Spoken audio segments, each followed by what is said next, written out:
Les cloches résonnent dans le silence des campagnes, elles rythment le jour, marquent le temps, appellent les âmes.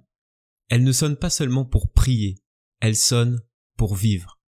Car au Moyen-Âge, être chrétien n'est pas une simple croyance, c'est une identité, une évidence, un destin. De la naissance au dernier souffle, tout passe par l'Église. Le baptême inscrit l'enfant dans la communauté, le mariage scelle les alliances sous le regard de Dieu, et la mort elle-même ne peut être franchie sans les sacrements. Mais que signifie vraiment être chrétien au Moyen-Âge? Était-ce simplement assister à la messe du dimanche ou fallait-il bien plus pour être un bon chrétien? Comment priait-on? Comment vivait-on la foi dans son quotidien? Et surtout, comment l'Église encadrait-elle chaque aspect de la vie, de l'aumône à la confession, du péché à la rédemption? Plongeons ensemble dans cet univers fascinant, où le ciel et la terre se confondent, où la foi n'est pas une affaire privée, mais une structure qui modèle les esprits et les sociétés. Un monde où Dieu est partout, où l'Église est reine, où être chrétien, c'est avant tout être un homme du Moyen-Âge.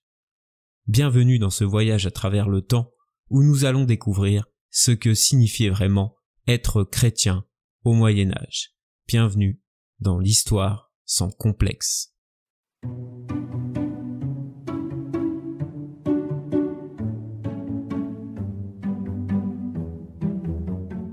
Ils étaient pourchassés, persécutés, traqués dans les recoins sombres des cités impériales.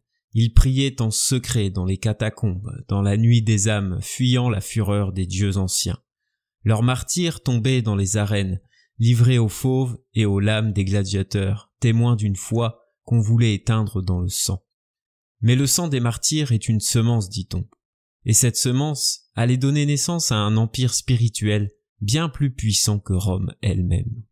Car en 313, l'histoire bascule. Constantin, l'homme du destin, proclame l'édit de Milan. Le christianisme n'est plus une secte clandestine, il devient une religion protégée. Les temples païens regardent, incrédules, cette nouvelle foi s'élever, non plus comme un murmure craintif, mais comme un chant de victoire. Puis vient Théodose, en 380. Il tranche dans le vif. Le christianisme ne sera plus seulement toléré, il sera la loi de l'Empire. L'édit de Thessalonique impose cette foi unique, et les cultes antiques, vénérables mais déchus, s'effacent sous l'ombre de la croix. Mais une foi ne règne pas sans institution. Alors l'Église s'organise, se fortifie, érige son ossature doctrinale. À Nicée, en 325, les conciles œcuméniques forgent l'identité chrétienne. L'arianisme est rejeté, le credo est établi, la Trinité est affirmée. Rome devient le cœur battant de cette structure nouvelle, un empire spirituel, se superposant à l'ancien, avec ses évêques, ses archevêques, son pape. Désormais, l'Église ne conseille plus l'État, elle le façonne, elle le guide, elle l'absorbe. Et au-delà des murailles de Rome, la foi se propage. Les Francs, les Visigoths, les Lombards, ces peuples qui furent jadis barbares, embrassent la croix. Clovis, en 496, scelle une alliance séculaire entre sa couronne et l'Église. Puis vient Charlemagne, le marteau de Dieu, l'homme qui impose le Christ par l'épée et l'école, convertissant les Saxons à la pointe de la lame et bâtissant un empire où le temporel et le spirituel ne font plus qu'un. Partout, des monastères naissent, des missionnaires s'aventurent vers les glaces du Nord, vers la Pologne, vers la Hongrie. Nul ne doit ignorer la parole divine, nul ne doit échapper à la lumière de la foi. Dès lors, tout devient chrétien. Le temps lui-même se plie au rythme des fêtes liturgiques. Les cloches rythment le jour, les prières accompagnent chaque étape de la vie. L'école, la loi, la culture, l'art, tout respire la présence de l'Église. De la naissance au dernier souffle, elle encadre, enseigne, punit, absout. Elle est partout, incontournable, indissoluble de la société médiévale. Ainsi, ce qui fut jadis la foi des opprimés devient la colonne vertébrale d'un monde nouveau, l'Église triompha non seulement par la foi, mais par la force, par l'intelligence, par la discipline. Elle ne fut pas seulement une croyance, elle devint une civilisation. Alors comment le pouvoir de l'Église se développe-t-il? L'Église n'est plus une simple assemblée dispersée de croyants. Elle n'était plus un simple refuge de prière et de contemplation. Elle était devenue une force, une structure, une autorité qui, siècle après siècle, se tissait autour du monde comme une armature invisible, tenant entre ses mains les âmes et les couronnes. Elle ne se contentait plus d'être un guide spirituel, elle gouvernait, elle jugeait, elle administrait. Tout commença lorsque l'évêque cessa d'être un simple serviteur du culte pour devenir un homme de pouvoir. Dès le 5e siècle, il était plus qu'un chef religieux, il était un arbitre, un médiateur entre l'ordre divin et le chaos terrestre. En Gaule, sous les Mérovingiens, les évêques étaient d'anciens fonctionnaires royaux, des hommes d'État vêtus de bure, parlant aussi bien le langage de la prière que celui des affaires. Ils conseillaient les rois, rédigeaient des lois, administraient des villes. Rome et Byzance avaient leurs empereurs, mais l'Occident avait ses évêques. Puis vinrent les Carolingiens. Avec eux, l'Église prit une autre dimension, celle de la discipline, de l'instruction, de l'ordre absolu. Charlemagne, ce géant de l'histoire, comprit que la force ne suffisait pas, que le glaive devait s'unir au livre sacré. En 769, il exigea des évêques qu'ils examinent leur clergé, qu'ils testent leurs connaissances, qu'ils forment non plus seulement des hommes de foi, mais des hommes de raison et de loi. En 789, l'Admonitio Generalis fit naître les écoles épiscopales, forgeant un clergé lettré, structurant l'Église comme une armée spirituelle, où chaque prêtre devait être un soldat du savoir et du dogme.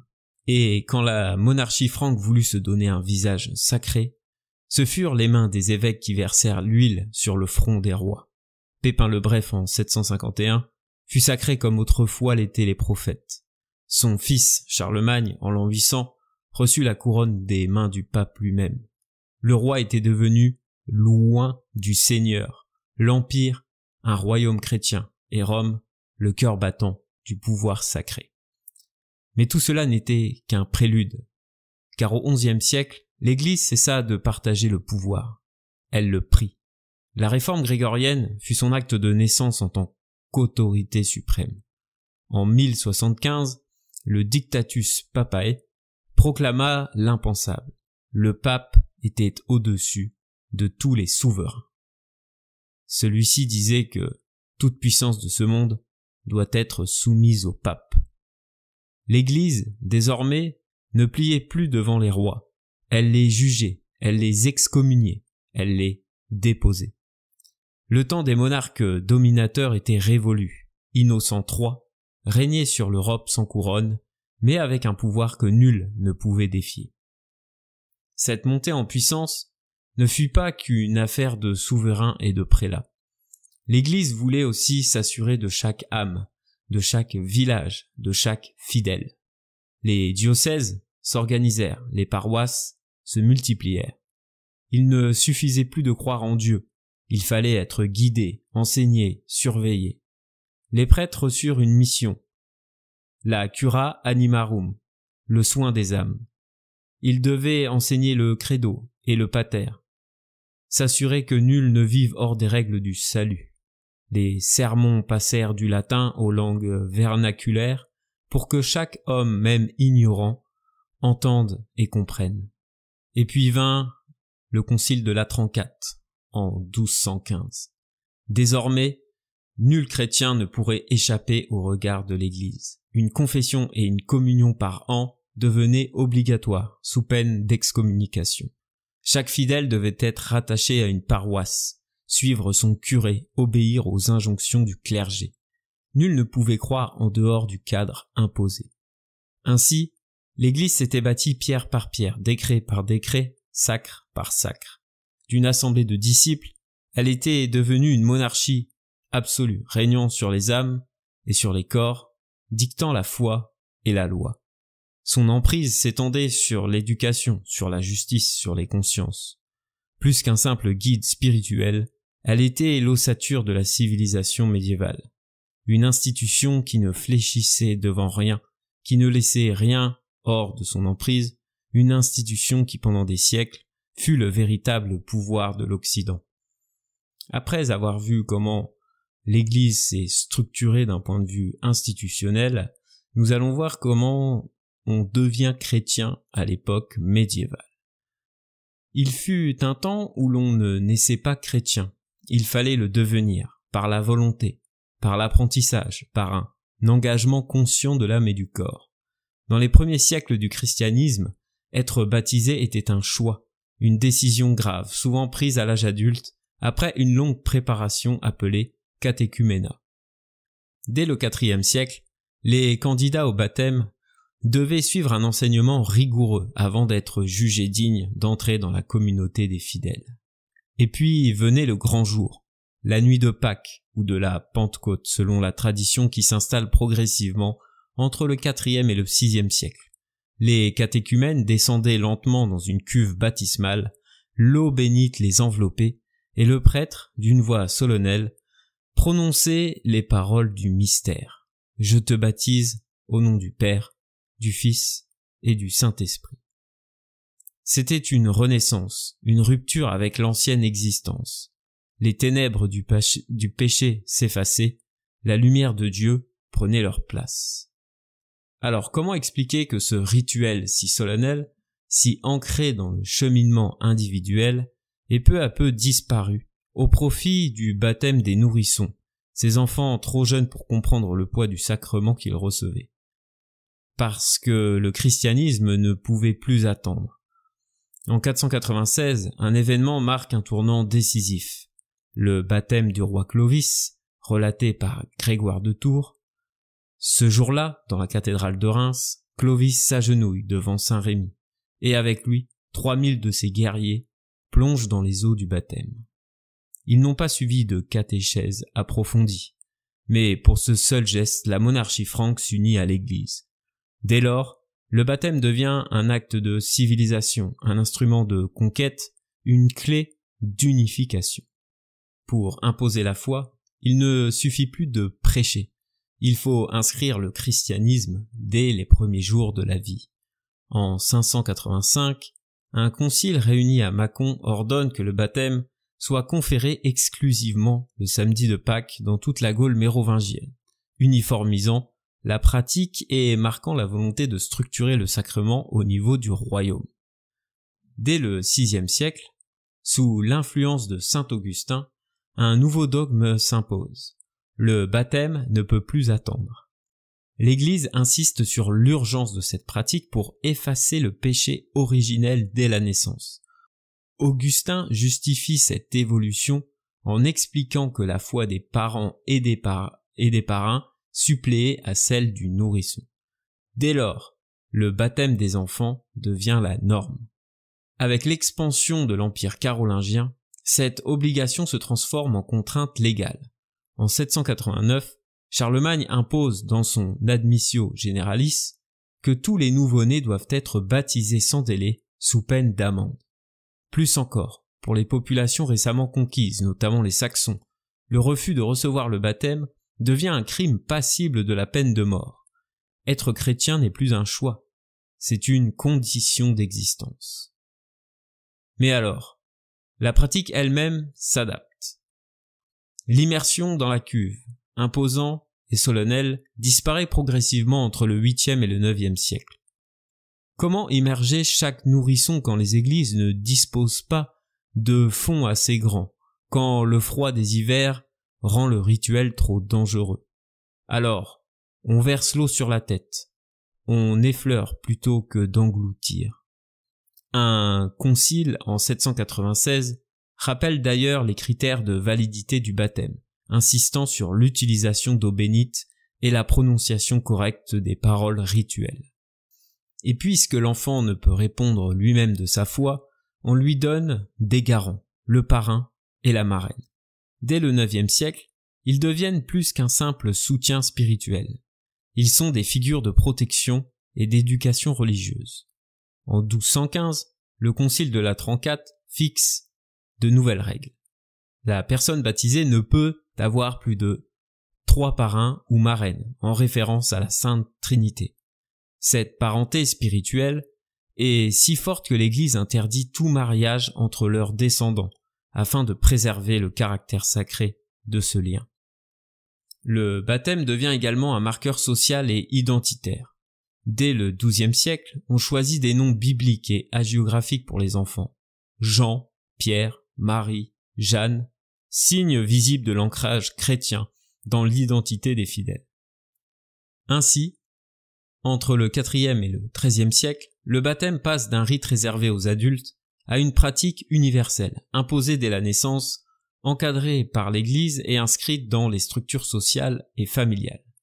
Il ne se limite plus à l'acceptation d'une foi, il devient la clé d'appartenance à un monde façonné par le christianisme.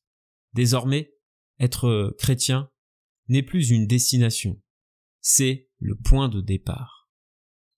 Alors, après avoir vu la façon dont a évolué le baptême à l'époque médiévale, maintenant nous allons voir comment les chrétiens devaient faire pénitence durant toute la période.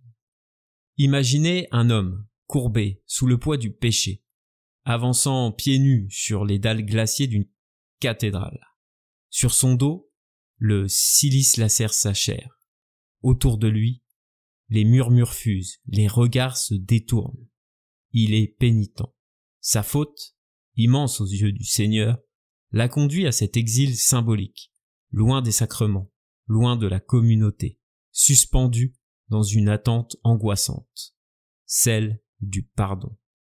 Ainsi était la pénitence dans les premiers siècles du Moyen Âge, publique, solennelle, redoutable. Un seul faux pas, et vous voilà marqué, isolé, contraint à une ascèse impitoyable, parfois pour des années. Mais comment gouverner une société chrétienne lorsque la sanction elle-même devient un fardeau insupportable? Comment racheter les âmes sans briser les hommes? En l'an 585, dans la ville de Mâcon, vivait un forgeron nommé Bertwald, un homme robuste et respecté. Il était connu pour la qualité de ses armes et de ses outils, et nombreux étaient ceux qui venaient de loin pour solliciter son travail. Pourtant, une nuit d'orage, dans un accès de colère, il tua un voisin lors d'une rixe dans une taverne. Le lendemain, rongé par la peur et la culpabilité, Bertwald se rendit à la cathédrale de Mâcon, où l'évêque Priscus siégeait avec ses clercs. Selon les canons de l'Église, le meurtre était un péché mortel, et il ne pouvait espérer le salut sans une pénitence publique. L'évêque lui imposa une sentence sévère. Pendant 3 ans, il devait porter un cilice de laine rêche, marcher pieds nus, se tenir à l'écart des offices religieux et des repas communs. Il ne pourrait plus toucher aucun métal, son atelier serait fermé, et il ne pourrait s'asseoir qu'à l'entrée de l'église, suppliant les fidèles de prier pour son âme. Mais en apprenant cette condamnation, les habitants commencèrent à le fuir. Ses amis cessèrent de lui parler, de peur d'être eux-mêmes souillés par son crime. Les clients n'osaient plus lui adresser la parole, et même son apprenti quitta l'atelier. Il ne pouvait plus subvenir aux besoins de sa famille, et son épouse, humiliée, repartit chez ses parents. Après plusieurs mois de misère, Bertwald abandonna la pénitence. Une nuit, il prit la route et disparut de Mâcon. On raconte qu'il trouva refuge auprès d'un seigneur de Bourgogne, qu'il engagea comme forgeron pour son armée. Son péché ne fut jamais effacé par l'Église, mais il choisit la survie plutôt que l'exclusion. Cette histoire, rapportée lors du concile de Mâcon en 585, illustre pourquoi les laïcs refusaient la pénitence publique. Elle ne signifiait pas seulement l'expiation du péché, mais aussi une mort sociale bien plus insupportable que n'importe quelle punition terrestre. Ces pratiques, étant majoritairement rejetées par les laïcs, des moines irlandais eurent l'idée au 7e siècle d'apporter un changement profond. La pénitence se transforme, se module, s'adapte. Désormais, chaque faute a son prix, inscrit dans ces livres de pénitentiels où se dressent des listes infinies de transgressions et de peines correspondantes. Pour un parjure, des jours de jeûne. Pour une fraude, une aumône. Pour un adultère, des psaumes murmurés dans la solitude. Plus besoin d'exhiber son mal devant tous, plus besoin de subir l'opprobre public. Le péché devient une dette et le fidèle peut la rembourser. En l'an 725, alors que les vents atlantiques soufflaient sur le royaume de Mide en Irlande, un homme puissant voyait son âme vaciller entre richesse et culpabilité. Aidan Mac Conall, marchand prospère, parcourait les routes du commerce, troquant sel, tissu et vin contre l'or des monastères. Il traitait avec Clonmacnoise, l'un des plus grands centres spirituels d'Irlande. Mais un jour, la tentation fut plus forte que l'honneur. Un fût de vin coupé d'eau, une tromperie invisible à l'œil du moine, mais non au regard de Dieu. Longtemps, Aidan se crut à l'abri. Après tout, qui pouvait savoir? Mais lorsqu'un jour, dans l'église de Dún Éilinn, le moine Fintan s'éleva contre la fraude, prêchant que celui qui trompe son frère trompe le Seigneur. Le cœur du marchand se serra. La nuit venue, le sommeil le fuyait. Il savait ce qu'il devait faire. Autrefois, une telle faute aurait été impardonnable. Sous l'ancienne loi de la pénitence publique, il aurait été humilié, marqué à jamais, banni des marchés et des cercles des honnêtes hommes. Mais les temps avaient changé. Plutôt que d'être livré à l'opprobre, l'abbé de Clonmacnoise ouvrit un livre, un pénitentiel, ce recueil nouveau qui désormais codifiait les fautes et leur rédemption. 3 années de pénitence lui furent imposées. Un jeûne de pain et d'eau chaque vendredi pendant 1 an, afin de purifier son corps des excès de l'avidité. Une restitution équivalente à la somme frauduleusement gagnée donnée aux pauvres, car seule la justice pouvait effacer l'injustice. 50 psaumes récités chaque jour pendant 1 mois pour laver son âme de ses tromperies. Un pèlerinage à pied jusqu'à un monastère voisin, où il travaillerait pieds nus durant 1 hiver, pour humilier l'orgueil du marchand et lui rappeler que tout homme est serviteur devant Dieu. Mais contrairement aux anciens pénitents, Aidan ne fut pas banni de la société.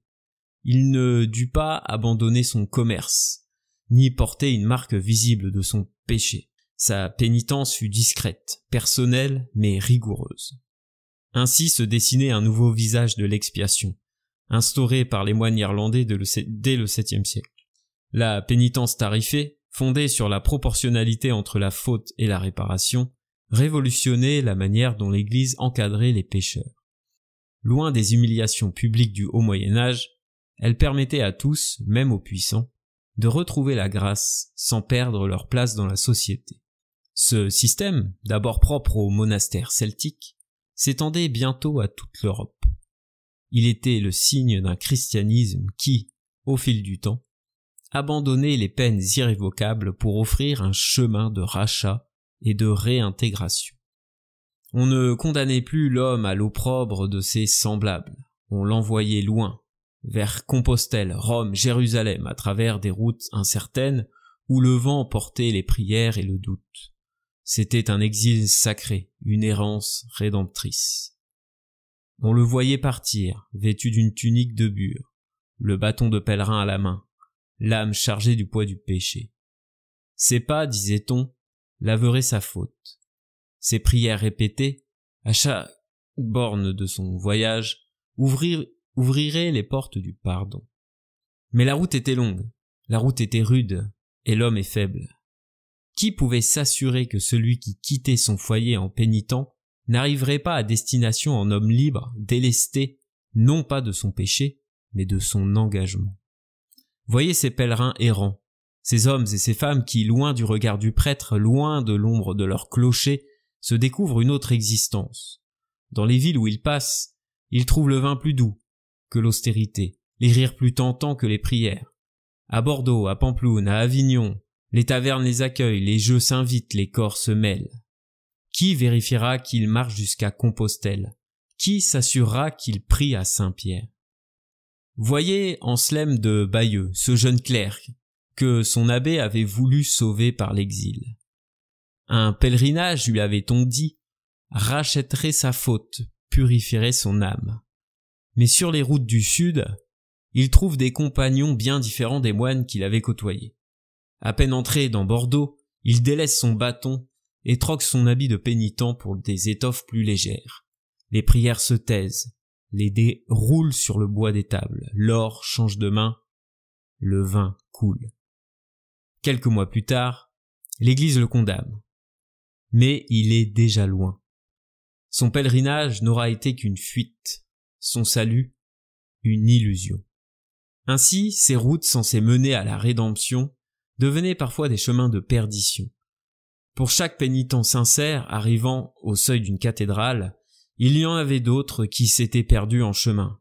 Ivrognes, vagabonds, mercenaires sans maître. Ils devenaient des âmes errantes d'un monde où la frontière entre l'expiation et la dérive était bien mince. Alors l'Église dut réagir. Les pèlerinages furent mieux encadrés, surveillés, réglementés. On exigea des lettres de recommandation. On désigna des confesseurs pour suivre les pèlerins. Mais pouvait-on réellement contrôler l'âme humaine lorsqu'elle s'éloignait des murailles rassurantes de la cité? Car si le pèlerinage offrait un espoir de salut, il révélait aussi cette vérité cruelle. Lorsque l'homme quitte son foyer, il ne sait jamais vraiment où il arrivera. Face à ces situations, l'Église vacille. Peut-on réellement acheter le salut? Certains évêques s'indignent, dénoncent cette marchandisation de la rémission, s'élèvent contre ces compromis trop faciles. Le Concile de Paris en 829 tranche. Il faut revenir au canon traditionnel, réaffirmer la rigueur du repentir. Mais comment contraindre les âmes quand elles ont goûté à la douceur d'un pardon plus accessible?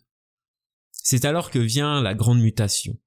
Avec la réforme grégorienne entre le XIe et le XIIIe siècle, la pénitence quitte la place publique pour s'enfermer dans le secret du confessionnal. Désormais, chaque chrétien devra, au moins une fois par an, courber l'échine devant son prêtre, lui livrer le fardeau de son âme. La pénitence devient personnelle, contrôlée, inscrite dans un cadre strict. Plus de spectacle, plus de stigmatisation. Mais un nouvel ordre, un nouveau pouvoir, celui du clergé sur les consciences. En l'an 1143, dans le diocèse de Toulouse, un riche marchand de laine, Guillaume de Cordes, se présente devant le confesseur de la cathédrale après une longue absence. Depuis plusieurs mois, il est tourmenté par un péché dont il n'a jamais osé parler. Le prêtre, père Adhémar, l'accueille dans l'ombre du confessionnal et l'interroge méthodiquement. « Quel péché accable votre âme, mon fils ? » ?»« Mon père, j'ai trompé mes clients. J'ai mélangé de la laine pure avec des fibres de moindre qualité, tout en la vendant comme laine d'Angleterre.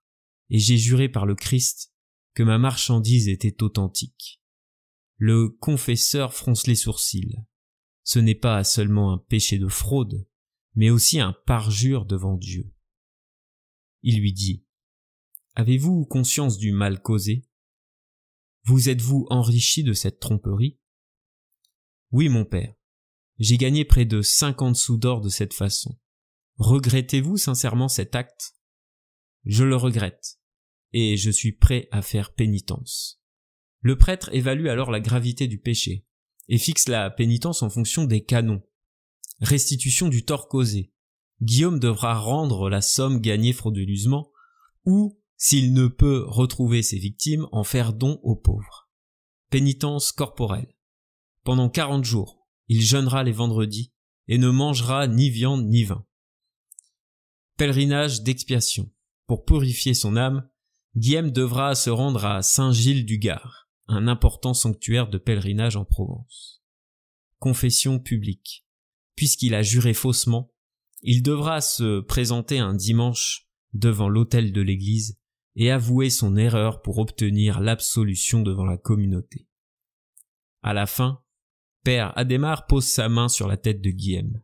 « Mon fils, que votre pénitence vous purifie. Marchez humblement, et que Dieu vous accorde son pardon. » Guillaume quitte la cathédrale, soulagé mais inquiet. La route jusqu'à Saint-Gilles est longue et l'humiliation publique sera difficile.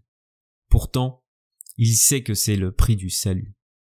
Ainsi, la pénitence n'a cessé d'évoluer, oscillant entre sévérité et miséricorde, entre spectacle et secret, entre discipline et indulgence. Elle a façonné la société médiévale, structuré les âmes, modelé les consciences. Maintenant, nous allons voir comment a évolué la pratique de la prière au long du Moyen-Âge. Les cloches résonnent dans l'aube naissante, appelant les fidèles à l'office du matin. Dans la pénombre des églises romanes, les voix des moines s'élèvent en chœur, portées par l'écho des voûtes de pierre. Pendant des siècles, la prière fut un chant collectif, une voix unique adressée à Dieu dans l'unité de la liturgie. Mais au fil du temps, elle s'éloigne de l'unisson des monastères pour s'inviter dans l'intimité des âmes. Au Ve siècle, la prière est d'abord un rite communautaire, une offrande solennelle scandée par les offices canoniques. Matine à l'aurore, vêpres au crépuscule, complis avant le repos, chaque heure a sa voix, chaque instant du jour est sanctifié. Dans les églises, dans les monastères, le temps se plie au rythme de la liturgie, soumettant l'existence humaine à la louange divine. Les fidèles, unis par le même souffle, prient ensemble, changent de posture en signe d'humilité. Les bras levés vers le ciel dans l'héritage antique, puis la prosternation, et enfin l'agenouillement, geste de soumission et de foi. Mais à partir du XIe siècle, un tournant s'amorce. L'Église se réforme, et avec elle, la prière devient plus intime. Les âmes ne veulent plus seulement réciter, elles veulent méditer, contempler, s'ouvrir à Dieu dans le silence autant que dans la parole. Les clunisiens, plongés dans leur ascèse, prônent une prière intérieure, un dialogue solitaire avec l'invisible. Les cisterciens, eux, se retirent dans la simplicité, éloignant les fastes de la liturgie pour retrouver une spiritualité épurée. Et tandis que la prière se retire du cœur pour se lever dans le secret des cœurs, les laïcs, eux aussi, cherchent à sanctifier leur temps. À l'aube du XIIe siècle, apparaissent des livres d'heures, de petits recueils illustrés qui accompagnent les prières du matin, du midi et du soir, permettant aux fidèles de prier dans leur maison, dans leur chambre, sans attendre le chant des cloches. Dieu n'est plus seulement dans l'église. Il est partout où on l'appelle. Puis, au XIIIe siècle, la prière se fait émotion, ferveur, extase. Sous l'impulsion des franciscains et des dominicains, un élan de piété populaire embrase l'Occident chrétien. L'Angélus naît, rythmé par la récitation des Ave Maria à l'aube, au midi et au soir. La prière s'ancre dans le quotidien, se lie aux gestes simples, aux travaux du champ, aux marchés bruyants. Le rosaire se répand, offrant aux fidèles un chemin de méditation, une prière tactile où chaque grain égrené entre les doigts est une offrande murmurée à la Vierge. Et, peu à peu, la parole s'efface pour laisser place au silence. Les mystiques, ces âmes en quête d'absolu, prient non plus avec des mots, mais avec leur être tout entier. Saint Louis, chaque soir, s'agenouille 50 fois, plongeant dans la prière comme on plonge dans l'océan. Ainsi, entre le 5e et le 15e siècle, la prière se transforme. De collective, elle devient intime, de rituelle, elle devient affective. Du cœur des églises à la solitude des âmes, elle évolue, se réinvente, mais demeure toujours ce fil invisible qui relie l'homme à Dieu. Après avoir vu l'évolution de la prière durant l'époque médiévale, nous allons voir comment la messe était célébrée entre le 5e et le 14e siècle. Dans les rues pavées des cités médiévales, comme dans les sentiers de campagne, la cloche sonne, appelant les âmes à la messe dominicale.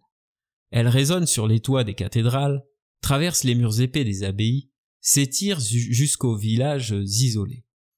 C'est l'heure de Dieu, l'heure de la prière collective, du rassemblement des vivants sous le regard du Christ.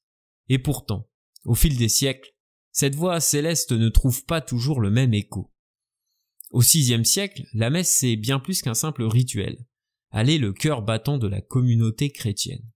Dans les villes autour de la cathédrale, elle est le moment d'unité par excellence. Là où se croisent riches et pauvres, clercs et laïcs. Là où l'ordre divin façonne l'ordre social. Mais à mesure que le christianisme gagne les campagnes, une nouvelle organisation s'impose. Les paroisses se multiplient. Les églises surgissent sur les terres rurales pour rapprocher les fidèles du sacrement. Charlemagne lui-même, soucieux d'un empire chrétien discipliné, impose l'obligation d'assister à la messe dominicale. Mais l'homme est fait de contradictions. Déjà, certains s'éloignent. Le dimanche, pendant que les cloches appellent au recueillement, des nobles préfèrent s'élancer à cheval, traquant le cerf plutôt que le salut. Et dans les villages, quelques paysans chuchotent que la messe est trop longue, trop répétitive, qu'elle leur prend un temps précieux. Alors l'Église resserre son emprise. À partir du XIe siècle, sous l'influence de la réforme grégorienne, la messe devient plus codifiée, plus solennelle. L'encadrement liturgique se fait rigoureux. Les fidèles doivent jeûner avant la communion, se confesser régulièrement, suivre les rites avec attention. L'adoration eucharistique s'intensifie, renforçant la conviction que l'hostie n'est pas un simple symbole, mais bien le corps du Christ vivant dans l'autel. Des fêtes sont instituées, des processions organisées, des vêpres célébrées dans l'éclat des bougies. Les églises se remplissent, le peuple s'agenouille, la foi semble triompher. Mais quelque chose se fissure. Le latin, langue du sacré, devient de plus en plus une barrière entre le clergé et le peuple. Dans certaines paroisses, les fidèles ne suivent plus la messe. Ils l'observent comme un spectacle lointain, murmurant leurs prières sans comprendre celles du prêtre. L'Église, en voulant élever le sacré, risque de creuser un fossé entre elle et ses ouailles. Là où les hommes pieux s'agenouillaient dans l'ombre des nefs, où les chants grégoriens s'élevaient dans l'encens des offices, Lambert d'Ardres galopait dans les bois lancés à la poursuite du cerf. Seigneur du nord de la France, il était plus à l'aise dans le fracas des corps de chasse que dans le silence recueilli de l'église. Chaque dimanche, alors que les cloches appelaient les âmes à la messe, lui sellait son cheval et s'enfonçait dans la forêt, préférant l'excitation des chiens à la monotonie des sermons. Mais on ne défie pas impunément l'ordre divin. Très vite, les murmures s'élevèrent dans la paroisse. On murmurait dans les maisons, on chuchotait sur le parvis de l'église, on murmurait dans les allées du marché. Comment un seigneur pouvait-il négliger la messe, lui qui était censé être l'exemple de ses vassaux? L'affaire prit une autre dimension lorsque Jonas, l'évêque d'Orléans, prit la parole en chair. Sa voix résonna sous les voûtes de pierre. Certains préfèrent les aboiements des chiens aux hymnes des anges. Mais qu'ils prennent garde, car le salut ne se trouve pas dans les fourrés, mais dans l'autel du Seigneur. Le message était clair. L'Église ne tolérerait pas l'irrévérence. Et les conséquences ne tardèrent pas. Les prêtres, un à un, commencèrent à lui refuser l'absolution. Les portes du sacrement se fermaient. Plus d'Eucharistie, plus de confession. Lambert, dans sa superbe, n'y prêta d'abord guère attention. Mais quelque chose changeait. Ces hommes, ces vassaux, voyant leur maître se détourner des rites chrétiens, commencèrent à imiter son exemple. La messe se vida peu à peu, la ferveur s'affaiblit, et les rumeurs enflèrent. Dans les tavernes et les fermes on chuchotait d'un châtiment à venir. Car un seigneur impie, disaient les vieilles langues, attirait la malédiction sur ces terres. N'y avait-il pas déjà eu des récoltes plus maigres, des bêtes malades, des enfants fiévreux? On murmurait que Dieu offensé frapperait bientôt ceux qui refusaient de l'honorer. Alors en 1903, la sentence tomba. L'évêque de Thérouanne frappa d'un jugement sévère. Un pèlerinage lui fut imposé. Non une simple marche pieuse, mais un voyage d'expiation jusqu'à Saint-Jacques-de-Compostelle. Il lui faudrait fouler les routes poussiéreuses, dormir sous le ciel froid, prier à chaque borne du chemin. Et pour que son repentir ne soit pas vain, il dut aussi financer la construction d'un autel dédié à la Vierge. Ce fut un tournant. Peut-être était-ce la fatigue du voyage, peut-être la crainte d'une punition plus lourde, ou peut-être simplement le poids du regard de son peuple. Mais à son retour, Lambert d'Ardres reprit le chemin de l'église. Il s'agenouilla devant l'autel, récita ses prières et ne manqua plus la messe dominicale. Ainsi, l'église triomphait une fois encore. Elle savait punir, redresser, contraindre. Et surtout, elle savait rappeler à ceux qui l'avaient oublié que nul, pas même un seigneur, ne pouvait échapper à la main du Très-Haut. Alors vient la grande rupture. Au XIVe siècle, un vent nouveau souffle sur la chrétienté. La guerre de 100 ans dévaste les campagnes. La peste noire emporte des foules entières. Et l'Église elle-même vacille sous le poids des conflits politiques. La participation à la messe décline. Des évêques s'alarment. On note en 1340, en 1350, en 1370 que les confirmations se raréfient, que les bancs se vident, que les cloches n'attirent plus autant de fidèles.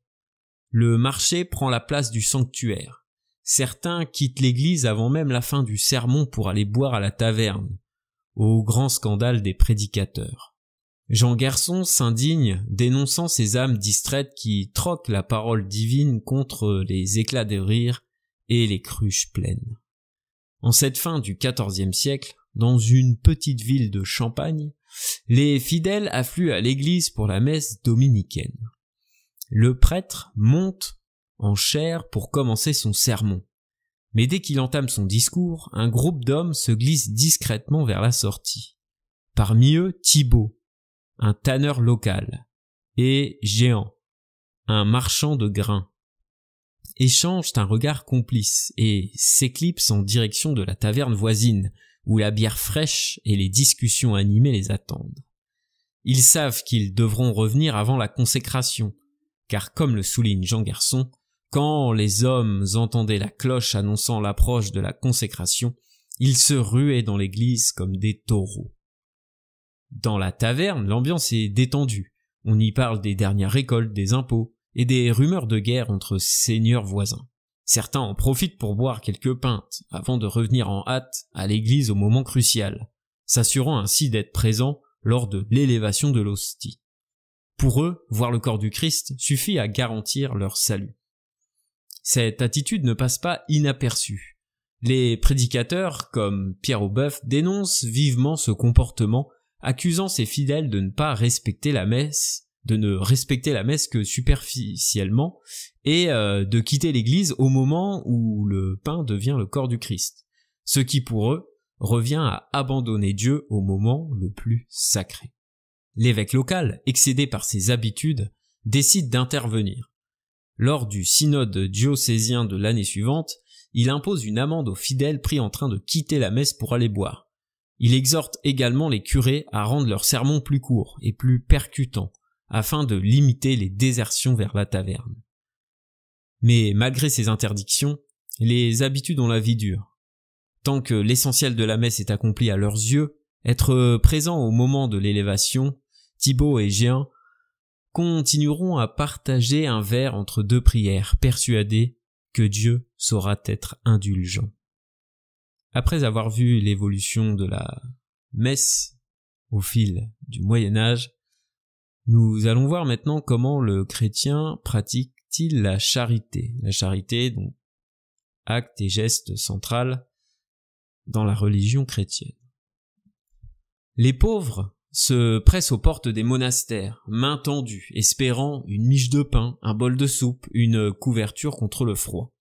L'Église, depuis les premiers siècles du christianisme, a fait de la charité son domaine réservé, un devoir sacré où les moines et les évêques distribuent aux plus démunis le pain du Seigneur autant que celui du four.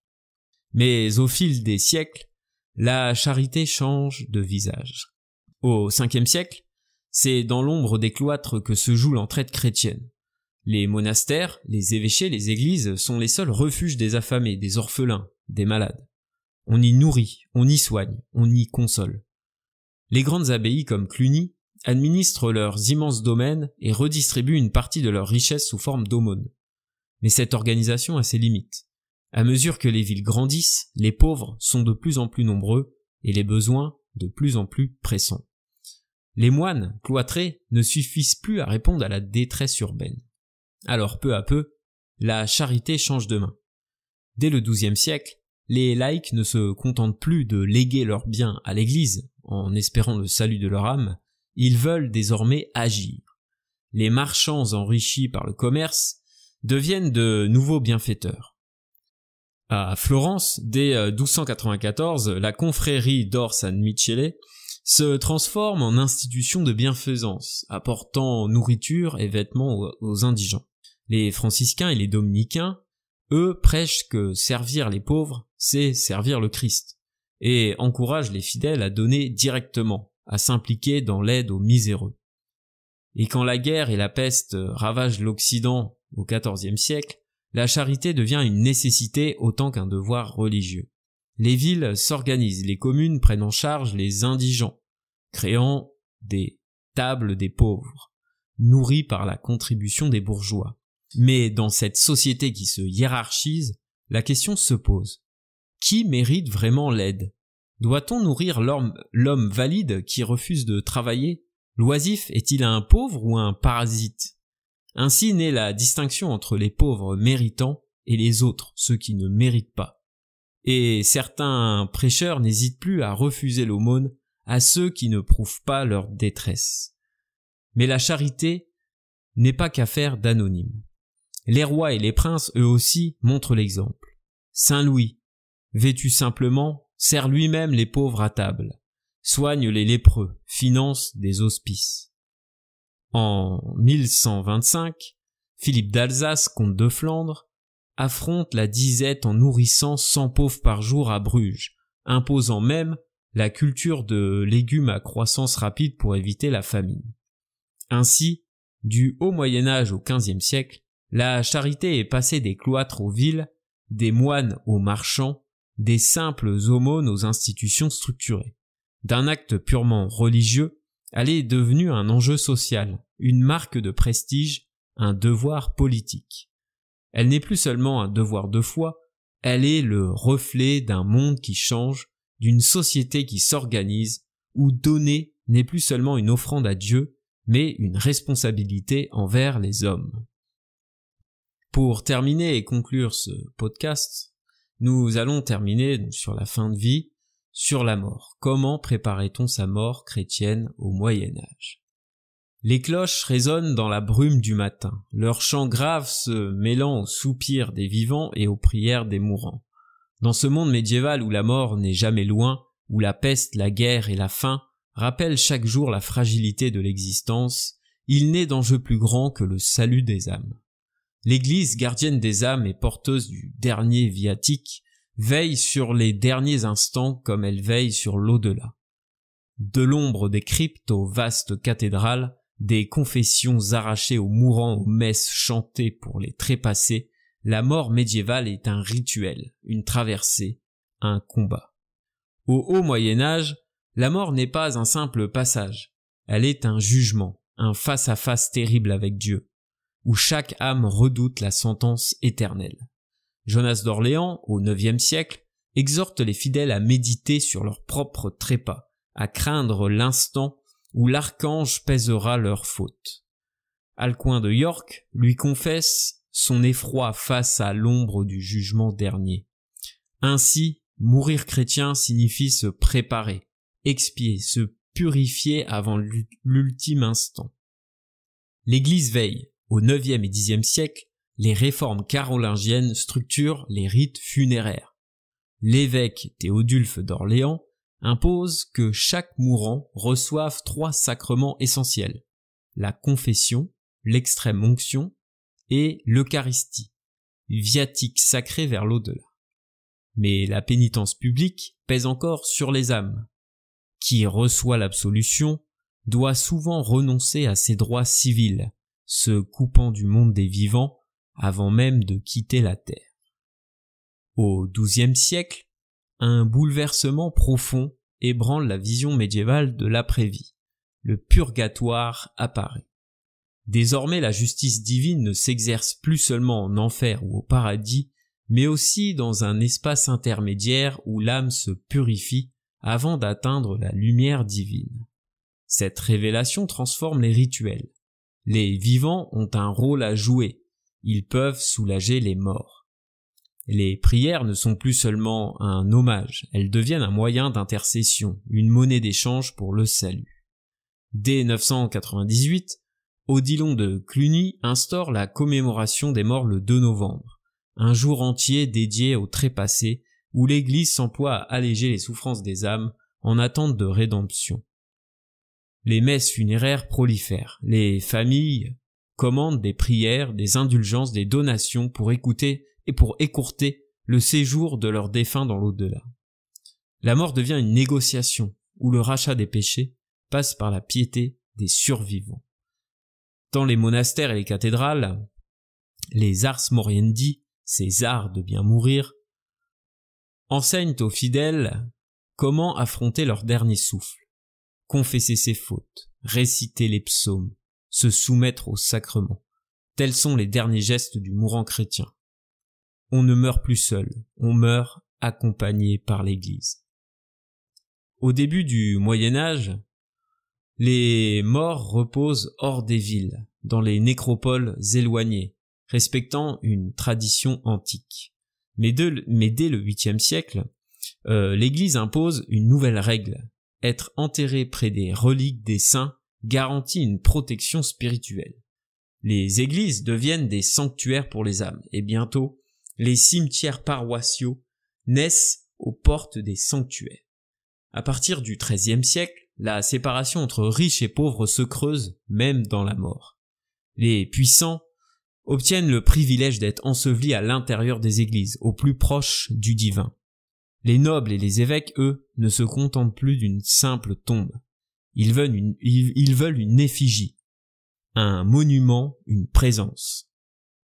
Dès le XIVe siècle, les corps des rois et des grands seigneurs sont embaumés, préservés, exposés.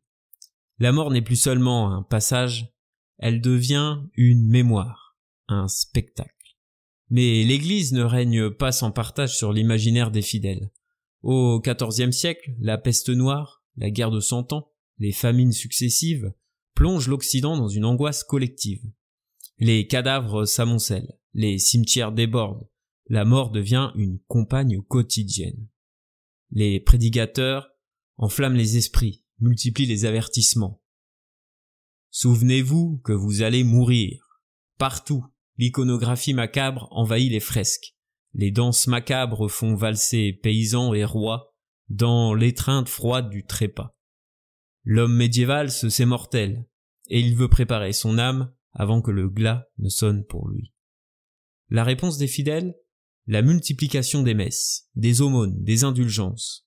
On fonde des chapelles, on finance des prières perpétuelles, on donne aux pauvres, non par simple charité, mais pour assurer son propre salut. L'au-delà devient une comptabilité, une négociation, où chaque prière allège la balance des fautes. Du 8e au 15e siècle, la manière de mourir et de penser la mort évolue profondément. D'un jugement sans appel, la mort devient un passage que l'on peut adoucir par la prière des vivants. De la simple tombe creusée dans un champ, on passe à l'inhumation près des saints, à l'élévation des sépultures grandioses.